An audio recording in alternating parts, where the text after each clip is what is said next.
급진좌파 조란맘다니가 개표 최종 마감 결과 민주당 뉴욕시장 후보로 확정됐습니다. 뉴욕주 렌트 안정법 적용을 받는 뉴욕시 아파트 약 100만 가구의 렌트가 최대 4.5%까지 오를 전망입니다. 트럼프 대통령 취임 이후 뉴욕시에서 체포된 이민자가 31% 급증하며 이민자 보호도시로서의 면모가 퇴색된 것으로 드러났습니다. 브루클린의 한 우체국에서 무장강도 시도 중 총격 사건이 발생했습니다. 모두가 누릴 수 있는 권리, 바로 아름다움입니다. 키스는 누구나 더 쉽고 당당하게 자신의 아름다움을 즐길 수 있는 세상을 꿈꿉니다. 키스는 우리 모두의 미래가 더 아름답게 빛날 수 있도록 최선을 다할 것입니다. 당신의 아름다움의 모든 순간, 키스가 함께합니다.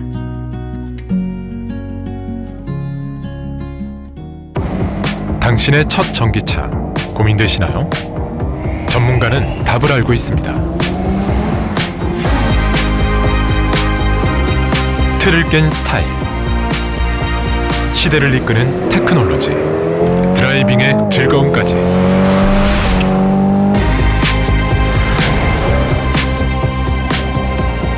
현대, 전기차의 판도를 바꾸다. 현대 아이오닉. 급진좌파 조란맘다니가 개표 최종 마감 결과 민주당 뉴욕시장 후보로 확정됐습니다. 뉴욕시 선거위원회는 어제 민주당 뉴욕시장 예비선거에서 3차 라운드 개표 결과 맘다니 후보가 56%를 득표, 44%에 그친 쿠오모 후보를 꺾었다고 공식 발표했습니다. 뉴욕시 선거위원회는 지난달 25일 1차와 2차 라운드 개표 결과 맘다니 후보가 약 44%, 쿠오모 후보가 36%를 득표했다고 밝혔으며 개표 최종 마감 결과에서도 이변 없이 맘다니 후보가 승리한 것입니다. 뉴욕시 선거는 사표 방지를 위해 유권자들이 최대 5명의 후보를 선호도 순으로 각각 투표하도록 돼 있으며 이에 따라 1차 라운드에서 과반 후보가 없다면 하위 후보를 탈락시키고 이들이 받은 표를 2순위 후보에게 돌아가도록 하는 방식으로 계속 개표를 하게 됩니다. 맘다니는 어제 민주당 뉴욕시장 후보 확정 직후 지난달 24일 선거에서 민주당 당원들은 생활비 부담이 적은 도시, 미래 정치, 권위주의에 맞서 싸우기를 두려워하지 않는 지도자를 택했다고 주장했습니다. 또 저에게 투표한 54만 5천 명의 뉴욕 시민들의 지지를 겸손하게 받아들이겠다. 본선에서 에릭 아담스 후보를 이기고 노동자를 우선시하는 뉴욕시 정부를 만들어 이를 위한 연대를 더욱 확대할 것이라고 강조했습니다. 맘다니는 어제 발표한 성명에서 애써 쿠오모 전 지사는 배제하고 아담스 시장만을 강조하며 맘다니 아담스 대결 구도를 조성하려고 안간 힘을 쓰는 모습이었습니다. 이는 맘다니가 본선에서 쿠오모 전 지사를 다시 상대하기는 역부족이며 아담스 시장이 손쉬운 상대라는 판단에 따른 것입니다. 하지만 쿠오모 전 지사가 사실상 무소속 출마 의사를 굳힌 만큼 본선 구도는 이제 맘다니 쿠오모의 리턴 매치가 될 가능성이 크며 결국 쿠오모의 역전승을 배제할 수 없게 됐습니다. 트럼프 대통령이 급진좌파인 조란맘다니 민주당 뉴욕시장 후보가 불법 체류자일 가능성이 있다고 주장했습니다. 트럼프 대통령은 어제 플로리다주의 불체자 구금시설 엘리게이터 알카트레즈를 둘러본 뒤 기자회견을 통해 급진좌파 맘다니의 미국 체류 신분에 대한 강한 의혹을 제기했습니다. 트럼프 대통령은 맘다니가 뉴욕시장에 당선돼 이민 단속에 협조하지 않으면 어떻게 할 것이냐는 질문에 그런 경우에는 구속해야 한다고 거침없이 답했습니다. 또 이 나라에는 공산주의자는 필요 없다. 만약 공산주의자가 있다면 나라를 위해 그를 매우 유심히 지켜볼 것이다. 그가 공산주의자가 아닌 것으로 입증되면 좋겠지만 지금은 공산주의자로 보인다고 강조했습니다. 특히 트럼프 대통령은 맘다니가 미국에 불법 체류 중이라고 주장하는 사람들이 많다. 모든 것을 다 살펴볼 것이라고 주장했습니다. 이에 앞서 미국의 그린랜드 합병 지지, 트럼프 3선 허용 개헌 등을 주장하는 열렬한 트럼프 지지자 앤디 오글스 연방 하원 의원은 펜본디 법무장관에게 서한을 보내 맘다니의 귀화가 불법이므로 시민권을 박탈하라고 촉구했었습니다. 맘다니는 우간다에서 태어난 인도계로 아버지는 대학 교수, 어머니는 영화 제작자이며 7살 때 합법적으로 미국으로 이주했고 2018년 미국 시민권을 취득한 것으로 확인됐습니다. 이에 대해 맘다니 후보 측은 우리의 민주주의에 대한 공격일 뿐 아니라 숨어있기를 거부하는 모든 뉴요커들에게 겁을 주려는 시도다. 목소리를 높이면 잡아가겠다는 협박이라고 비판했습니다. 뉴욕주 렌트 안정법 적용을 받는 뉴욕시 아파트 약 100만 가구의 렌트가 최대 4.5%까지 오를 전망입니다. 뉴욕시 렌트가이드위원회는 지난 6월 30일 임대료 인상안을 찬성 5표, 반대 4표로 통과시켰습니다. 이에 따라 10월 1일부터 내년 9월 30일 사이 아파트 리스를 갱신하는 경우 1년 연장은 최대 3%, 2년 연장은 최대 4.5% 인상이 허용됩니다. 렌트가이드위원회는 앞서 5월 예비 표결에서 리스 1년 연장 시 1.75에서 4.75%, 2년 연장 시 4.75에서 7.75% 수준의 렌트 인상폭을 논의했지만 최종적으로는 비교적 낮은 수준에서 인상률이 확정됐습니다. 한편 민주당 예비선거에서 렌트 동결 공약으로 주목받은 조란 맘다니 뉴욕주 하원 의원은 생계비 위기 속 렌트비 인상은 퇴거 사태를 불러올 것이라며 시장에 당선되면 위원회 개편과 향후 인상 중단을 추진하겠다고 밝혔습니다. 반면 무소속으로 재선에 도전하는 에릭 아담스 뉴욕시장은 과도한 동결은 건물 유지에 필요한 수리비 부족으로 이어질 수 있다며 위원회에 1년 1.75%, 2년 3.75%의 소폭 인상을 권고했으나 받아들여지지 않아 실망스럽다고 전했습니다.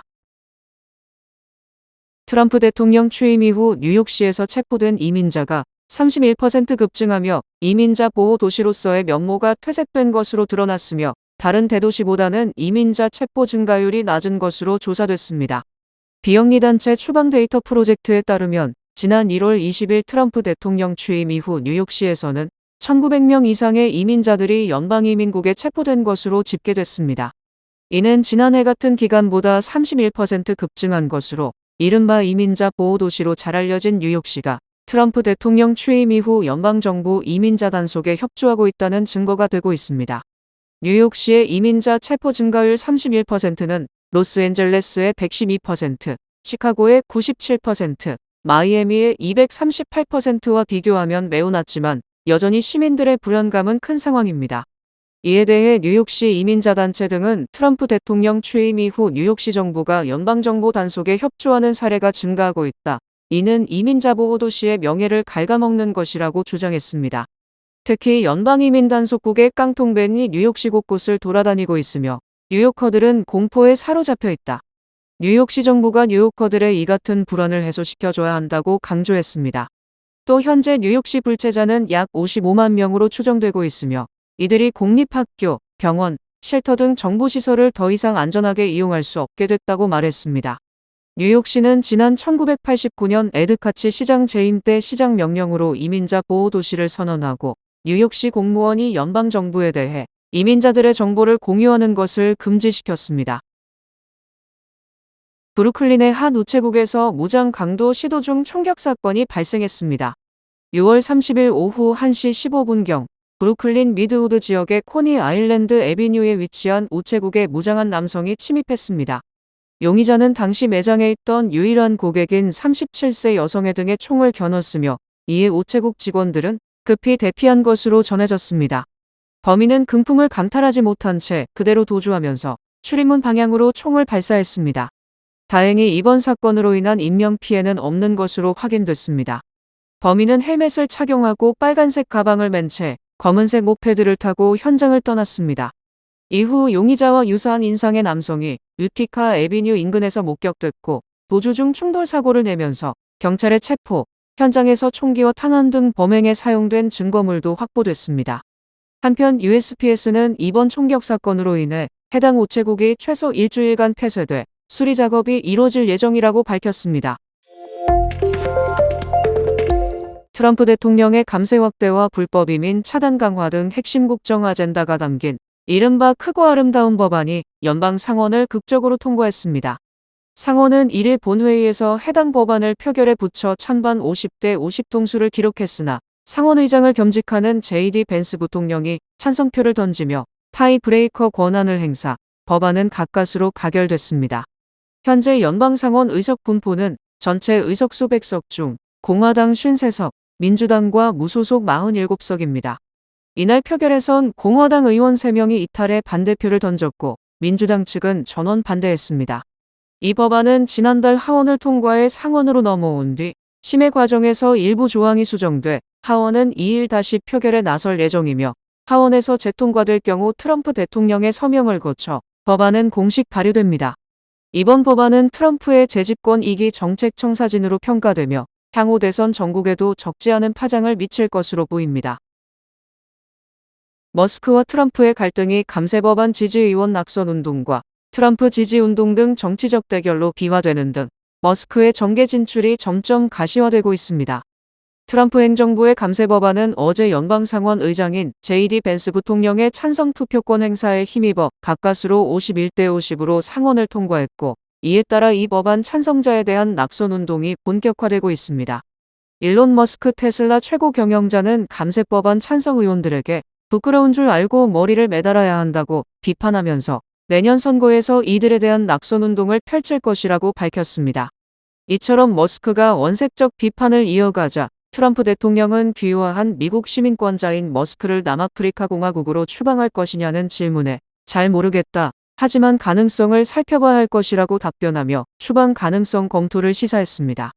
이에 대해 머스크는 확전의 유혹을 느낀다. 하지만 지금은 자제하겠다고 밝혔지만 트럼프 대통령에게 반대 의견을 제시한 토머스 매시 연방 하원 의원을 지원하겠다고 밝히는 등 감세법안 지지자에게는 낙선 운동을, 반대자에게는 당선 운동을 다짐하면서 정치 세력화를 모색하고 있습니다. 트럼프 측근들도 머스크의 도전을 좌시하지 않겠다며 트럼프 지지 의원들을 돕기 위한 후원회를 조직하는 등 본격적인 대결에 나서고 있습니다. 트럼프 측근으로서 정보효율부 고문을 맡았던 제임스 피시백은 새로운 정치활동위원회를 결성, 머스크의 움직임에 맞설 것임을 분명히 했습니다. 피시백이 만들려는 정치활동위원회 명칭은 도널드 풀서포트 위원회로, 정치활동위원회는 일반 정치인 후원회와 달리 후원금 제한이 없기 때문에 엄청난 자금을 모을 수 있습니다. 머스크는 이른바 아메리카당 창당을, 트럼프 측은 도널드 풀서포트를 각각 결성해 정치적 대결에 나서고 있으며, 이렇게 정치적 대결이 될 경우 머스크 입장에서는 머스크 개인에 대한 트럼프 대통령 공격을 상당 부분 무력화시킬 수 있을 것으로 전망됩니다. 내년에 실시되는 뉴욕주지사 선거와 관련 캐시 호컬 현 주지사가 다른 후보들을 압도하는 것으로 조사됐습니다. 시에나 칼리지가 어제 발표한 여론조사 결과에 따르면 민주당의 캐시 호컬 현 주지사는 엘리제 스테파닉 연방하원의원, 마이크 롤러 연방하원의원, 브루스 브레이크만 나소 카운티장 등 3명의 공화당 후보들과의 양자 대결에서 이들을 모두 2배 정도 압도적으로 앞섰습니다. 호컬 주지사는 엘리제 스테파닉 의원을 47대 24로 앞섰고, 마이크 롤러 의원에 대해서도 44대 24, 브레이크만 보로장에 대해서는 44대 19로 2배 이상 우세한 것으로 조사됐습니다. 특히 민주당 유권자 설문조사에서는 호컬 주지사가 스테파닉을 69대 9, 롤러 의원을 67대 14, 브레이크만 보로장을 67대 8로 앞서는 등 일방적인 우세를 보였습니다. 또 무당파에서도 호컬 주지사는 스테파닉을 33대 26, 롤러 의원을 33대 19, 브레이커만 보로장은 30대 19로 앞서는 등 공화당 유권자를 제외한 모든 유권자들로부터 압도적 지지를 받았습니다. 한편 호컬 주지사에 대한 우호도는 지난 5월 44%에서 이달에는 42%로 다소 하락했고, 직무 수행 만족도도 지난 5월과 7월 만족한다는 답변이 50%로 동일했지만 만족하지 못한다는 답변은 46%에서 45%로 소폭 줄었습니다. 또 차기 주지사로서 호컬 주지사가 가장 잘 준비된 후보라는 답변은 지난 5월 36%에서 이번 달 37%로 소폭 상승한 반면, 다른 후보를 원한다는 답변은 55%로 동일했습니다. 이외에도 스테파닉 의원에 대한 우호도는 지난 5월과 이달 각각 25%로 동일했고, 롤러 의원 우호도 역시 22%로 변화가 없었으나 브레이커만 보로장은 5월 17%에서 이달 16%로 소폭 하락했습니다. 관세부과 유예기간 만료가 닷새 앞으로 다가온 가운데 트럼프 대통령이 친밀한 관계를 과시해온 일본에 대해 30에서 35% 관세를 부과할 수 있다고 주장하는 등 극도의 압박을 가해 한국 등 무역 상대국들이 긴장하고 있습니다. 트럼프 대통령은 어제 플로리다주 불체자 구금시설을 방문한 뒤 워싱턴 DC로 돌아오는 전용기에서 상호 관세부과 유예 연장 여부에 대해 아니다, 나는 연장할 생각이 없다. 나는 많은 나라들에게 상호 관세 부과를 통보하는 서한을 보낼 것이라고 강조했습니다. 트럼프 대통령은 특히 일본에 대해 일본과 거래가 성사될지는 확신할 수 없다. 가능성이 작다고 본다고 회의감을 내비쳤습니다. 트럼프 대통령은 일본은 매우 까다로운 협상 상대다. 꼭 알아야 할 점은 일본이 오랫동안 특혜에 익숙해져 있다는 점이다라며 거침없는 비판을 가했습니다. 특히 나는 일본을 사랑하고 새 총리를 정말 좋아한다. 그는 매우 강인한 남자지만 그들은 30에서 40년간 미국을 뜯어가면서 잘못 길들여졌고 이에 따라 합의를 하기가 정말 힘들어졌다고 주장했습니다. 트럼프 대통령은 일본과 관련한 한 가지 예를 들자면 일본은 쌀을 절실히 필요로 하면서도 절대로 미국 쌀은 수입하지 않으려 하고 다른 제품도 받아들이지 않는다고 비판했습니다. 또 일본은 수백만 대의 차를 미국에서 팔고 있지만 지난 10년 동안 단 한 대의 미국 차도 수출하지 못하도록 했다. 매우 불공정하다. 따라서 나는 그들에게 서한을 보낼 것이라고 단언했습니다. 트럼프 대통령은 당신들이 우리가 필요로 하는 일들을 하지 않을 것임을 알고 있으므로 당신들은 우리나라에 수출할 때 30에서 35% 또는 우리가 결정하는 관세를 지불해야 한다라는 내용을 서한에 담을 것이라고 밝혔습니다. 트럼프 대통령은 지난 4월 2일 일본에 대한 상호 관세율을 24%로 발표했음을 감안하면 일본이 무역 협상에 성실히 임하지 않았다고 판단, 오히려 더 높은 관세를 부과할 것임을 분명히 한 것으로 풀이됩니다. 특히 트럼프 대통령의 뇌리에는 일본은 매년 수백만 대의 차를 미국에 팔아먹는 나라라는 인식이 박혀있기 때문에 일본이 미국의 요구를 수용하지 않는 한 트럼프 행정부는 절대로 물러서지 않고 일본을 시범 케이스로 활용할 것으로 전망됩니다. 스캇 베슨트 재무장관이 연준이 늦어도 9월에는 금리를 내릴 것이며 더 빨리, 즉 이번 달에 내릴 가능성도 있다고 주장했습니다. 스캇 베슨트 장관은 어제 폭스뉴스와의 인터뷰에서 연준이 가을에는 금리를 인하할 것으로 보느냐는 질문에 내 생각에는 연준의 금리 판단 기준은 관세 부과의 인플레이션 초래 여부라고 답했습니다. 베슨트 장관은 연준이 이 같은 기준을 견지한다면 연준이 그보다 더 빨리 금리를 인하할 수도 있고 늦더라도 9월까지는 확실히 그렇게 할 것이라고 주장했습니다. 베슨트 장관은 나는 연준의 금리 판단 기준에 동의하지 않지만 연준의 기준을 따르더라도 가을에 금리를 인하하지 못할 이유가 없다고 강조했습니다. 베슨트 장관의 이 같은 주장은 연준이 오는 9월 공개시장위원회 회의에서는 무조건 금리를 인하할 것이며 어쩌면 이보다 빨리 이번 달, 즉 7월 회의에서 금리를 인하할 수 있다고 전망한 것입니다. 베슨트 장관이 금리 인하 시기를 못 박음에 따라 연준은 트럼프 대통령의 압박에 이어 상당한 부담감을 안게 됐습니다. 베슨트 장관은 연준은 관세 부과에 대해 두 가지 반등을 보여왔고 나는 이들이 왜 금리 인하로 기울지 않았는지, 다시 말하면 왜 금리 동결을 유지했는지 혼란스럽다고 지적했습니다. 베슨트 장관은 연준이 6월 회의에서 미국 경제 성장률 전망을 낮췄다고 지적하고 성장 전망을 낮췄다면 금리를 내려서 경제가 원활하게 돌아가도록 해야 하는데 왜 성장 전망을 낮추면서 금리는 동결했느냐고 반문했습니다. 베슨트 장관은 작년 9월 연준이 0.5% 인하, 이른바 B컷을 단행했을 때 인플레이션이 지금보다 더 높았다. 무슨 기준인지 모르겠다고 주장했으며 이는 물가가 오른다면 금리를 올려 시중 여유 자금을 축소하고 물가를 안정시켜야 하는데 정반대의 결정을 내렸다고 비판한 것입니다. 연방법무부가 북한 IT 인력의 위장 취업에 활용된 노트북 농장 29곳을 적발하고 북한 국적자 4명을 기소했습니다. 이들은 미국인의 개인정보 80여 건을 도용해 100곳이 넘는 미국 IT 기업에 원격으로 위장 취업하고 가상화폐와 군사기술 등 민감 정보를 탈취한 혐의를 받고 있습니다.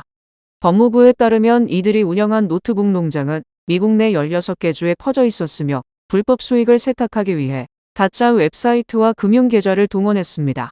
이에 법무부는 금융계좌 29개와 웹사이트 21개를 동결했습니다. 특히 미국 내 조력자들이 노트북에 원격 접속 프로그램을 설치하는 등 북한 노동자들의 원격 근무를 도왔습니다. 뉴저지에 거주한 미국 국적자 왕전싱은 노트북 농장을 운영하고 해외 금융망 연결을 도운 대가로 약 69만 6천 달러를 챙겼습니다.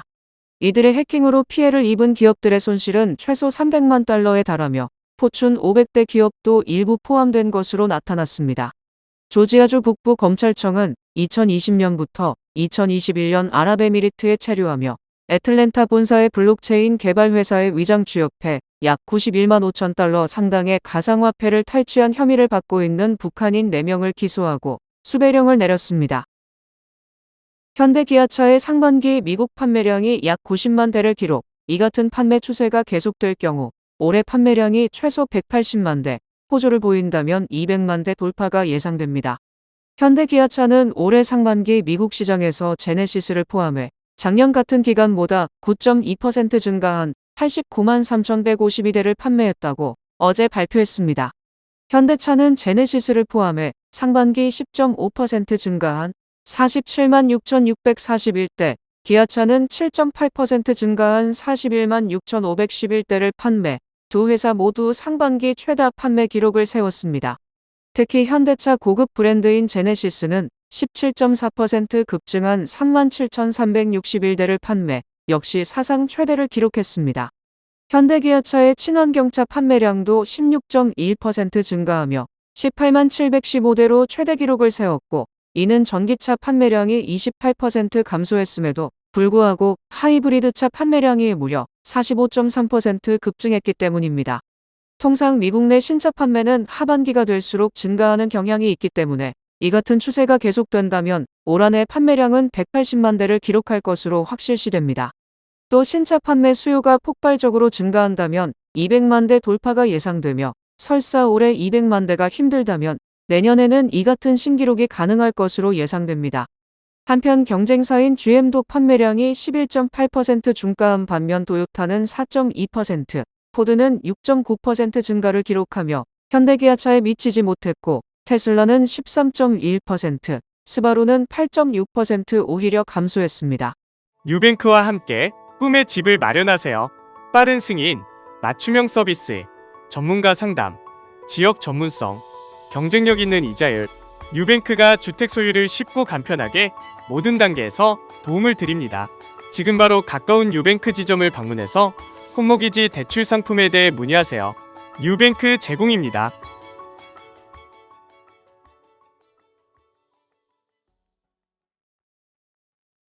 뱅크 오브 호프가 드리는 경쟁력 있는 이자율에 8개월 및 11개월 프로모 플러스 CD, 가까운 뱅크 오브 호프 지점에서 만나보세요. 이 프로그램은 최고의 금융 서비스로 당신을 존중합니다. 뱅크 오브 호프 제공입니다. 주요 단신 전해드립니다. 사회보장국이 이달부터 과지급 또는 오지급된 수급자에 대한 환수 비율을 상향 적용해 약 200만 명의 연금 수령자가 최대 수령액 50% 삭감 지급될 예정입니다. 시장조사업체 콕스 오토모티브는 2분기 미국 신차 판매량이 전년 동기 대비 약 1.7% 증가한 418만 대에 달할 것으로 추산했습니다. 노동부는 5월 구인 규모가 지난 6개월 만에 최대 수준으로 늘어난 776만 9천 건으로 집계됐다고 밝혔습니다. 트럼프 대통령이 자신의 골프장 이용을 위한 골프카트와 이동식 화장실 대여에 60만 달러 이상을 지불했다는 사실이 드러나 논란이 일고 있습니다. 영국 왕실 전용 열차 로열 트레인이 비용 절감과 왕실 현대화를 위해 찰스 3세 영국 국왕에 의해 2027년을 끝으로 폐지됩니다. 현재 전체 배송의 약 75%가 로봇 기술을 통해 이루어지고 있는 아마존이 전 세계 물류시설에서 운영 중인 로봇 수가 100만 대를 넘어섰습니다. 전원 군복무를 마친 글로벌 K-팝 그룹 BTS가 내년 봄 완전체로 새 앨범을 발매하고 월드 투어를 진행한다고 컴백 계획을 발표했습니다. 이탈리아 명품 패션 브랜드 프라다가 최근 패션쇼에서 티자 스트랩 샌들을 선보였는데, 이를 두고 인도에서 인도의 전통 수제 가죽 신발을 도용했다며 논란이 일고 있습니다. 날씨 전해드립니다. 목요일인 내일은 대체로 흐리겠습니다. 낮 최고 기온은 88도, 최저 기온은 68도입니다. 해 뜨는 시간은 5시 29분, 해 지는 시간은 8시 31분입니다. 이상으로 주간 날씨와 세계 날씨 전해드립니다.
이상으로 7월 2일 수요일 TKC 뉴스데스크 여기서 마치겠습니다. 시청해주신 여러분 고맙습니다.